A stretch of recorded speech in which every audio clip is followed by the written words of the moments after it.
तो हेलो दोस्तों, स्वागत है आपको हमारे नए YouTube channel mirror online classes 10 पे।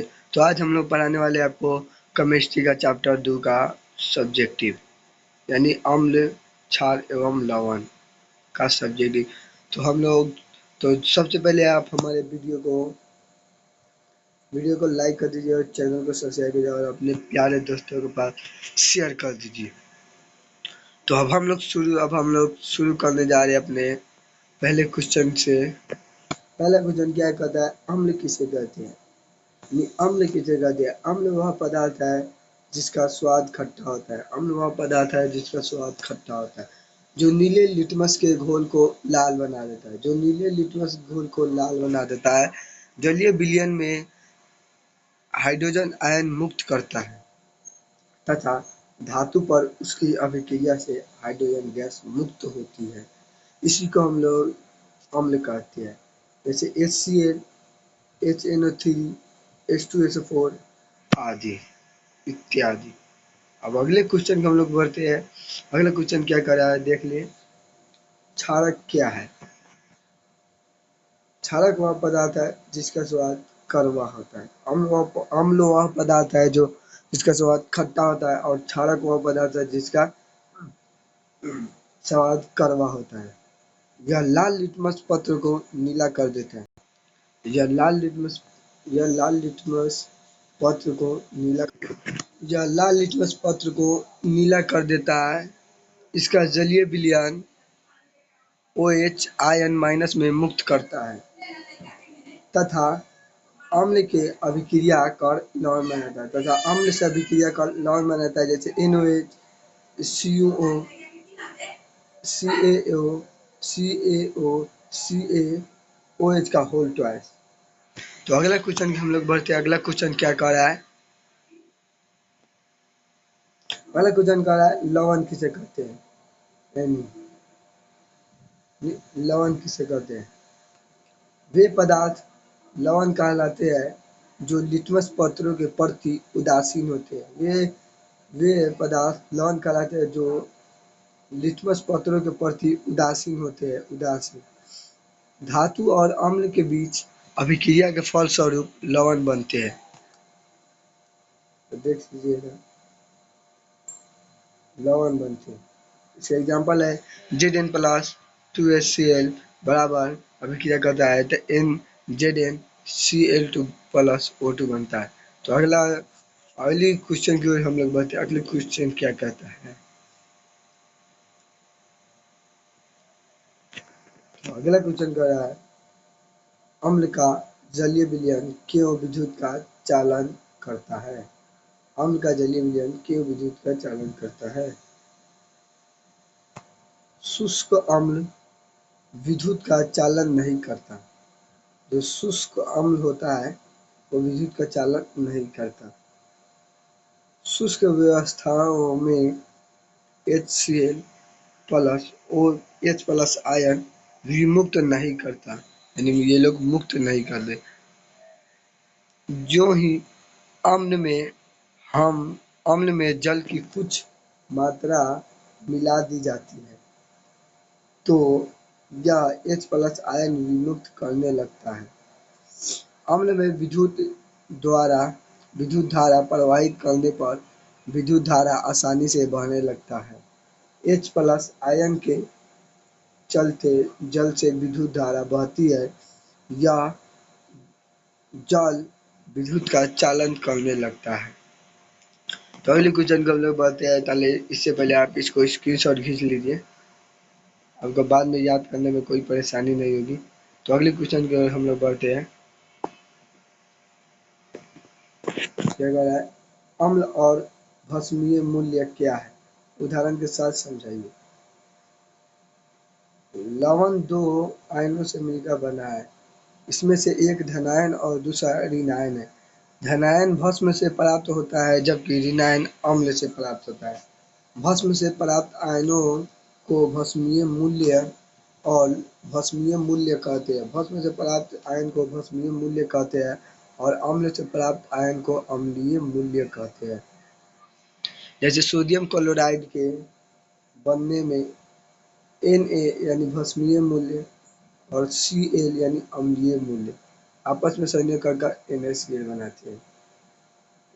Na है ये प्लस है, भस्मी है Cl माइनस, जब अभिक्रिया करता है तो NaCl बनाता है।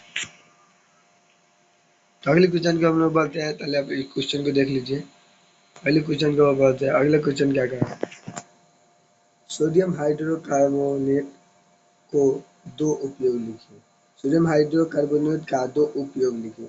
सोडियम हाइड्रोकार्बोनेट के दो उपयोग, पहला सोडा अम्ल अग्नि शामक में किया गया जाता है, यानी सोडियम अम्ल सोडा अम्ल अग्निशामक में किया जाता है। दूसरा है सोडियम हाइड्रोजन कार्बोनेट एंटासिड का एक संगठन है। क्षारीय होने के कारण यह पेट में अम्ल की अधिकता को उदासीन करके राहत पहुंचाता है। अगले क्वेश्चन को हम लोग बढ़ते हैं, पहले आप इसको स्क्रीनशॉट खींच लीजिए, आपको बाद में काम आएगा। याद करने में बाद में कोई परेशानी नहीं होगी।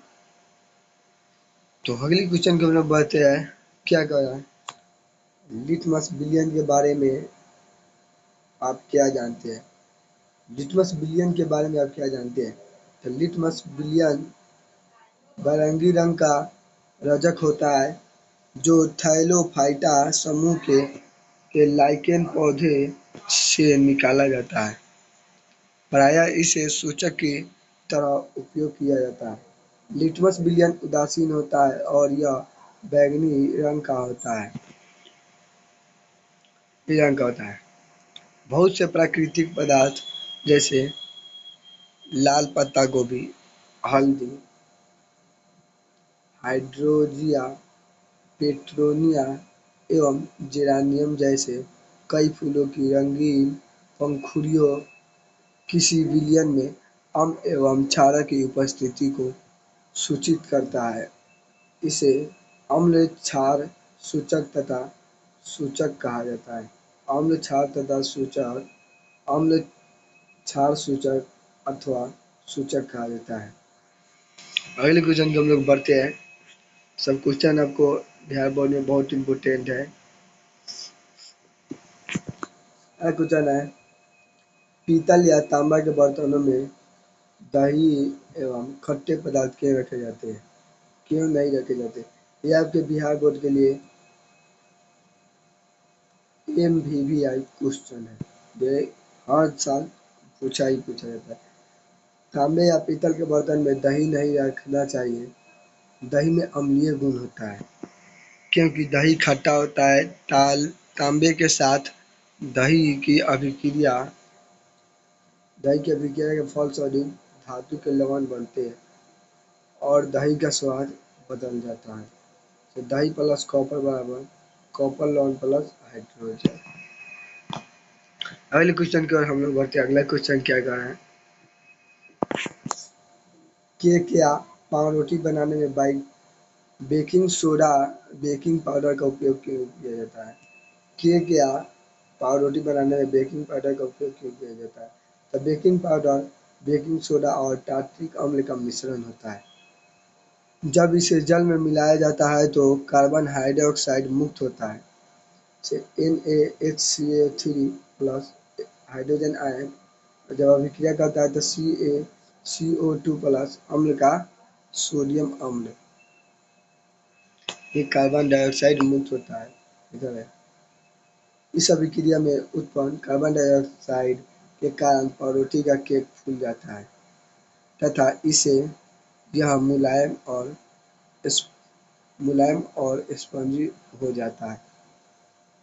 इसके कारण कार्बन हाइड्रोक्साइड के कारण जो पावरोटी केक होता है वह मुलायम और स्पंजी हो जाता है। तो अगला क्वेश्चन है हमारा,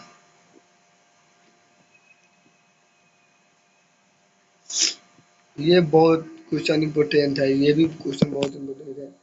ब्लीचिंग पाउडर बनाने की विधि एवं उपयोगिता लिखिए।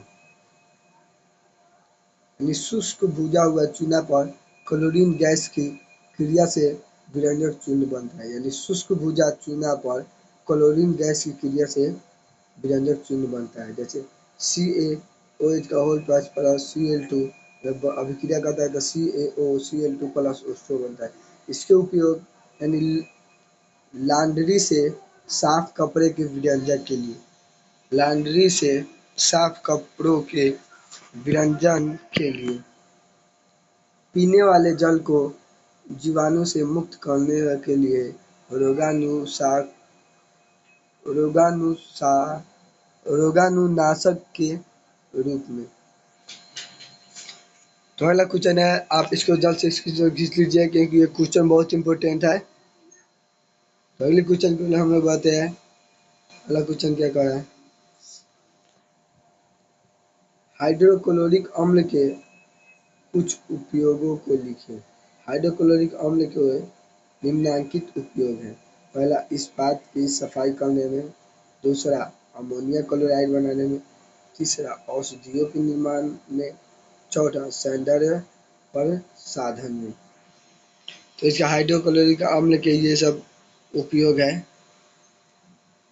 अगला क्वेश्चन है, अगले क्वेश्चन को हम लोग बढ़ते हैं। इससे पहले आप ये वीडियो को लाइक कर दीजिए, वीडियो को लाइक कर दीजिए और हमें थोड़ा सपोर्ट दिखाइए, हमारे चैनल को सब्सक्राइब कर दीजिए कि थोड़ा दिन में 50 सब्सक्राइब हो जाएंगे तो हम लाइव चलाना शुरू कर देंगे। तो उसमें आपको बहुत इम्पोर्टेंट आपको ऑब्जेक्टिव कराया जाएगा एक जिला में, कि एक के दिन में सब बिहार बोर्ड के लिए कंप्लीट हो जाए। और अपने दोस्तों को भी ये वीडियो शेयर कर दीजिएगा।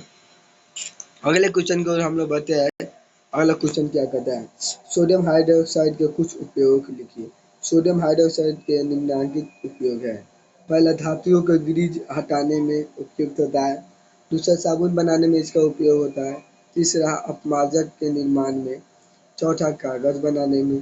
पांचवा, कृत्रिम पाउडर पाई कृत्रिम फाइबर बनाने में। ये 5 नंबर में पूछेगा तो ये हम 5 उपयोग लिख देंगे। अगर 3 नंबर पूछेगा, 2 नंबर पूछेगा तो इसको हम इसमें से कोई तीन उपयोग लिख देंगे। अगले क्वेश्चन की ओर हम लोग बढ़ते हैं। अगला क्वेश्चन क्या कहता है, अगला क्वेश्चन हमारा कहता है, आयोडीन युक्त नमक के उपयोग की क्यों सलाह दी जाती है। तो आजकल आयोडीन नमक के उपयोग की काफ़ी जोर दिया जाता है। आयोडीन हमारे शरीर के लिए आवश्यक तत्व है। इसकी कमी से थायरॉक्साइड के से संबंधित रोग होते हैं। आयोडीन की कमी से आमतौर पर घेंघा रोग होता है। साधारण नमक में थोड़ा पोटेशियम आयोडेट या पोटेशियम आयोडाइड मिला देने पर आयोडाइज्ड नमक बन जाता है। इसके सेवन से शरीर में आयोडीन की कमी नहीं होती है। नहीं तो अगर हमारे शरीर में अगर आयोडीन युक्त की नमक की अगर कम हो जाएगी तो हमें घेंघा रोग हो सकता है। इसीलिए हमें आयोडीन युक्त नमक की सलाह दी जाती है। तो अगले क्वेश्चन की ओर हम लोग बढ़ते हैं। अगला क्वेश्चन क्या कहता है, कॉपर सल्फेट के शुष्क क्रिस्टल को गर्म करने पर उस पर होने वाले प्रवाह को लिखें।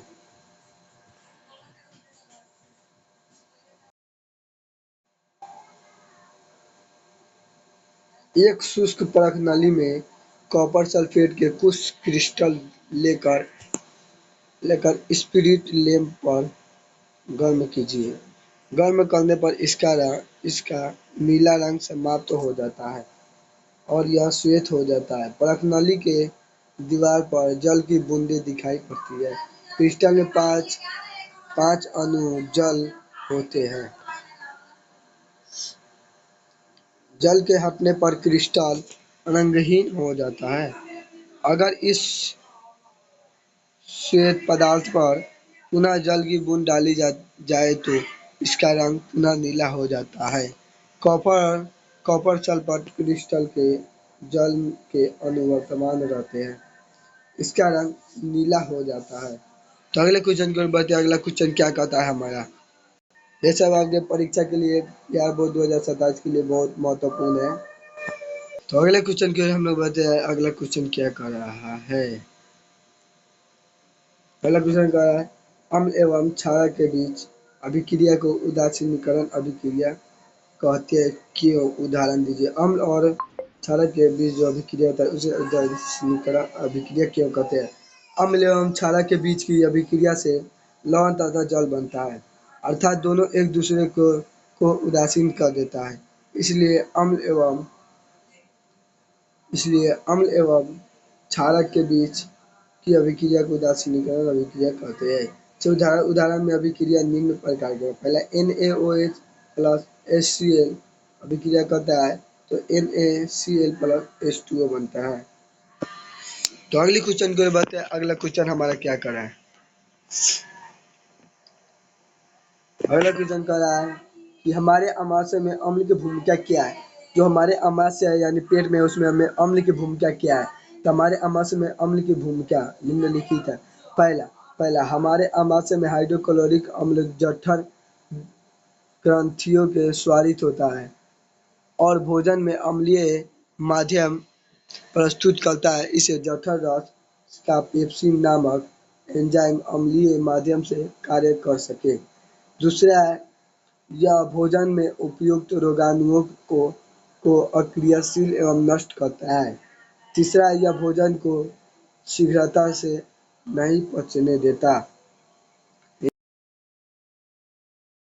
आसानी से पचने देता है। तो अगले क्वेश्चन को बढ़ते हैं। अगला क्वेश्चन हमारा क्या कहता है?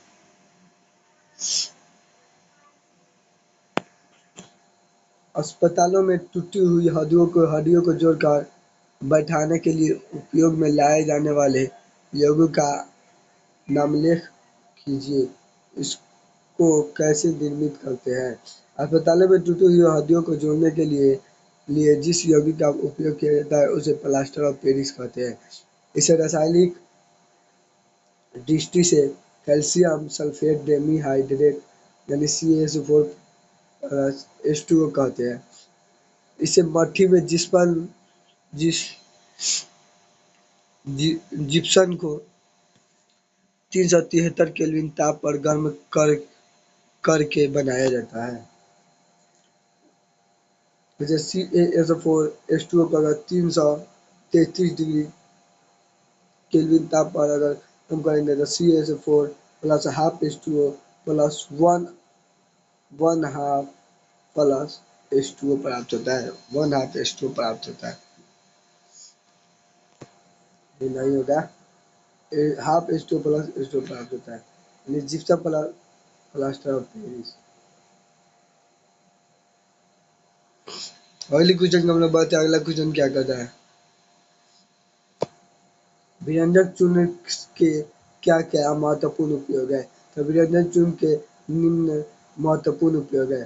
पहला, इसे सूत, कपड़े, लिनन और लकड़ी के गट्ठे में उड़ाने के लिए उपयोग किया जाता है।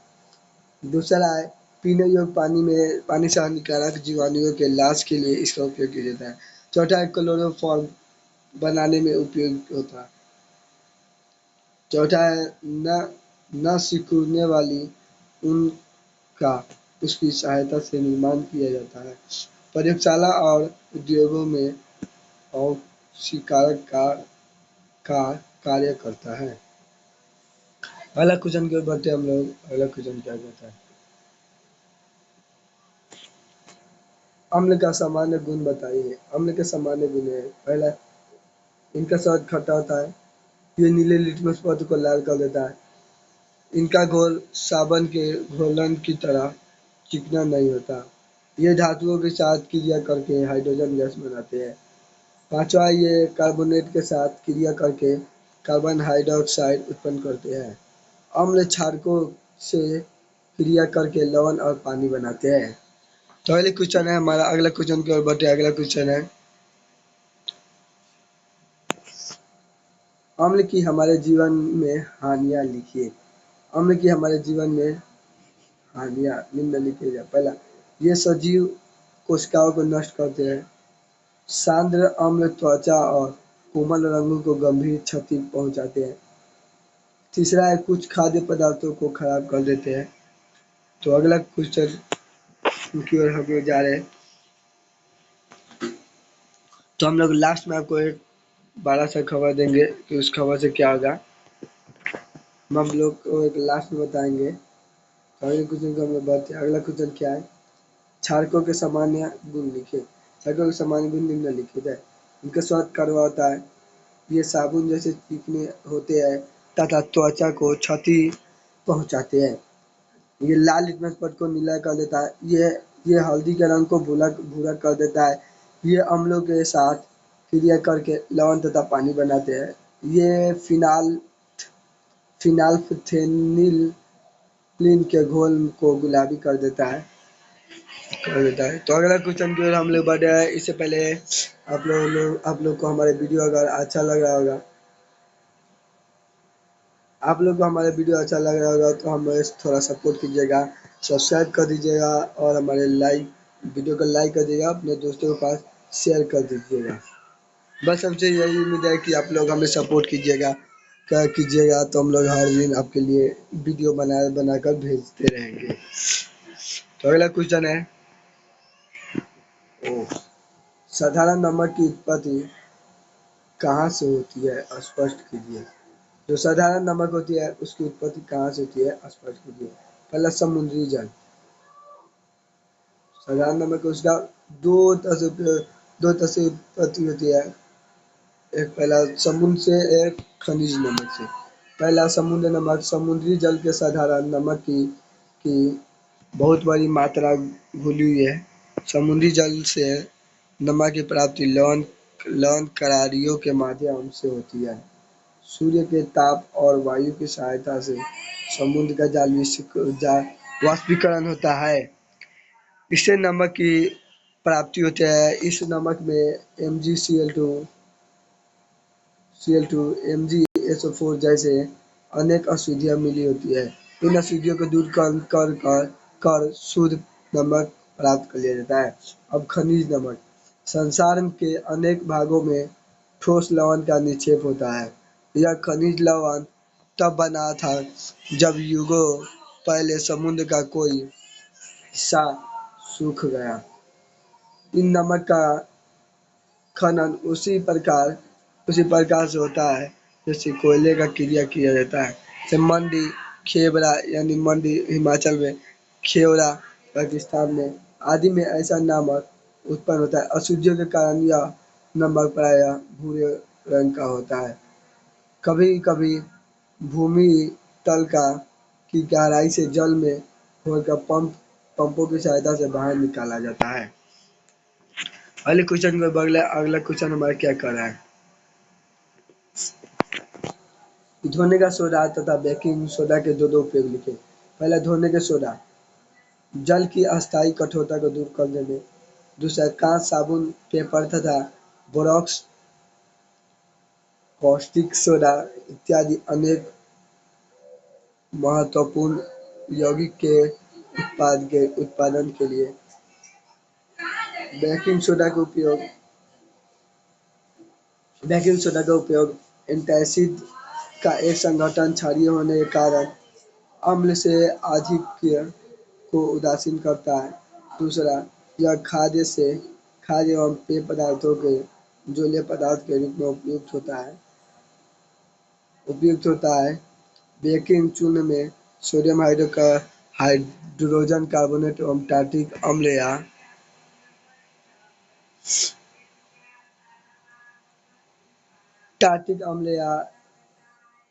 या इस जैसे एक अम्ल होता है।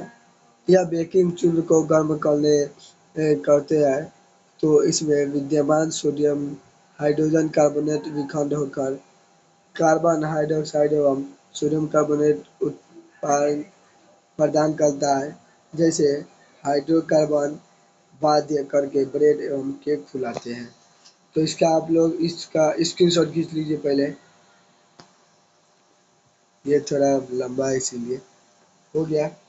अगले क्वेश्चन के हम लोग बढ़ रहे हैं। 24 नंबर क्वेश्चन क्या कर रहा है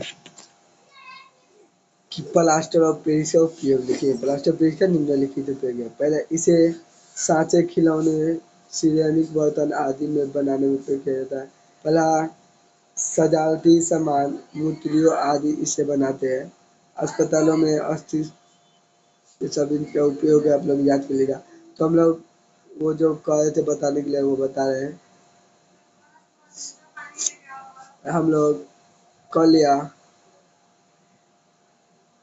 कल या परसों आपको को केमिस्ट्री का जो चैप्टर होता है, इसका चैप्टर में से ऑल चैप्टर में से आपको हम लोग एम वीबीआई क्वेश्चन लाएंगे। एम वीबीआई क्वेश्चन जो आपको बिहार बोर्ड में 90% क्वेश्चन तो लड़ ही जाएगा। आपको 90% क्वेश्चन लड़ जाएगा। उसके अंदर पहले हम लोग केमिस्ट्री का करेंगे। पहले किससे करेंगे? केमिस्ट्री का। तब फिजिक्स का करेंगे। तब हम लोग बायोलॉजी का। और ये इधर उधर हो सकता है, कब वो बायोलॉजी पढ़ा देंगे, कब फिजिक्स पढ़ाएंगे। और उसके बाद में है हमारा एसएसटी का। एसएसटी में आता है हमारा इकोनॉमिक्स का भी होगा, ज्योग्राफी का भी होगा। इकोनॉमिक्स, ज्योग्राफी और पोल पोल साइंस यानी पॉलिटिकल साइंस, उसके बाद में हिस्ट्री। ये सभी विषय का हम लोग एमवीबीआई सब्जेक्टिव पहले क्वेश्चन लाएंगे, सब्जेक्टिव क्वेश्चन लाएंगे एमवीबीआई। उसके बाद में ऑब्जेक्टिव बाद में होगा, ऑब्जेक्टिव बाद में कराया जाएगा। तो आप लोग बताइए। ऑब्जेक्टिव तो क्वेश्चन है लेकिन ठीक है, बहुत मतलब आसान से होगा। और जो सब्जेक्टिव होगा ना, तो ये बहुत गारंटी होगा कि आपको बिहार बोर्ड में इसमें से क्वेश्चन ना आए, ऐसा हो ही नहीं सकता। क्योंकि इसी में से सब क्वेश्चन आता है। इसमें सब ऐसे क्वेश्चन देंगे कि उसी में से आपको बनाने वाला होता है, जिसने बनाने के लिए देता है, उनमें क्वेश्चन तो आपका लड़ ही जाएगा, पूरे पूरे लड़ जाएगा। आपको दूसरा, आप अपने वो से भी सलाह ले सकते, कि क्वेश्चन बहुत महत्वपूर्ण होते हैं। इसीलिए हम लोग कहते हैं कि इस जाते जाते हम यही कहना चाहेंगे कि अपने दोस्तों को इस वीडियो को सब्सक्राइब कर दीजिएगा और हमें थोड़ा सपोर्ट कीजिए कि हम लोग लाइव थोड़ा दिन में चलाने लगे। और लाइव में आपको ये सब क्वेश्चन बहुत आसान हो जाएगा। लाइव देखने में, वीडियो डालने और देखने में लोग सब बोर हो जाता है, इसलिए वीडियो शूट नहीं कर पाते। तो इसीलिए थोड़े दिन से वीडियो नहीं आ रहा था आपके इस चैनल पे। तो हमें थोड़ा वीडियो शूट करने में थोड़ी दिक्कत होती है, इसीलिए मैंने वीडियो आज से हम आपको आज से हम लोग आपको डेली अथी करेंगे, डेली से वीडियो शूट करके भेजते रहेंगे। तो आप लोग तैयार रहिएगा। तो जय हिंद, जय भारत।